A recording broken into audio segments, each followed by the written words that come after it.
that's not good. That's not good. No. Oh, it's you. Hi.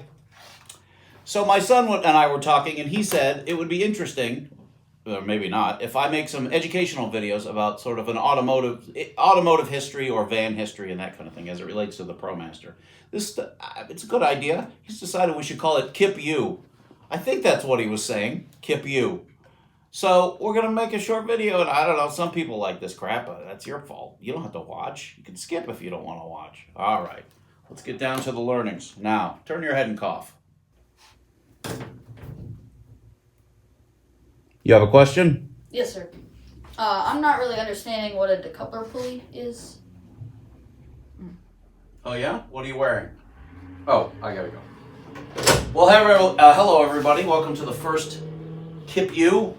This is going to be about alternator pulleys. Man, what a fascinating topic. You're going to really dig this. It's actually kind of exciting in a very non-exciting way. But I shall be your doctor, and you shall be my patient. Let's learn a little something, shall we? Perhaps I will be able to use a visual aid. Watch this. Pick this up at an estate sale. This is really cool. Look at that. Ha! Okay, now, here's the important thing to know about the alternator pulley. In days of past,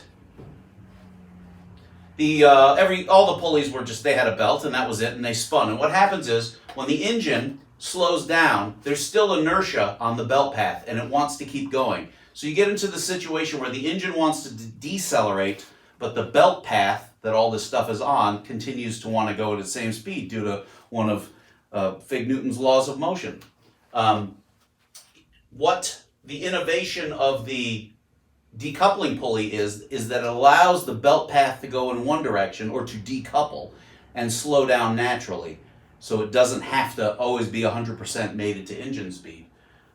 What this has the effect is that much of the belt wear that we experienced in decades and centuries past was due to the belt being trying to control the inertia that was on the path that it was spinning. So it is one of the reasons why basically the ProMaster belts never wear out. Now that's a bold claim, they never wear out. Well, I could show you a belt with 450,000 miles on it that didn't break, and I just replaced them just because sometimes I do for one reason or another. If we have the pulley off, if you had a pulley fail or something like that, then I would replace the belt. And if you look at it, you can see if it's cracked. You can also measure it. There's such a thing as a belt measuring tool. It's quite involved to ascertain the health of a belt. And of course, the belt isn't particularly expensive, $35, $45, something like that. All right, now let's talk about something very interesting about belts that nobody thinks about. Why, you may ask, are your damn accessories run by a damn belt? Why aren't they chain driven? Why aren't they solid coupled with gears? Or why aren't they just enmeshed like a camshaft works or something like that? Or the crank itself? Why aren't they just all your accessories bolted directly to the crank snout and you wouldn't need any belts? You may ask yourself, why, oh heavens, why? Well, let's look at the history. So in the very early days of automotive, basically there were no accessories, but they played around with this stuff in terms of running it off of bevel gears, off of the crankshaft, like an oil pump is run or whatever. But the basic sum of it is, eventually they went to belts, and you may ask yourself why. Well, the disadvantages of a belt are obvious. They wear, they break, they need adjustment, they squeak, and they lose some energy. They're nowhere near as efficient as a gear would be. But the important thing to know about a belt is that what it really does is it allows an accessory that the belt is driving to fail or otherwise screw up and still run the vehicle. You can imagine if you had a chain connected to your alternator or your water pump or your air conditioning compressor, and the air conditioning compressor seized, the chain would snap, would do a whole bunch of damage. And so, in conclusion, we've learned a lot about belts. A little bit of drama there, not a lot of drama, not very interesting, just somewhat interesting.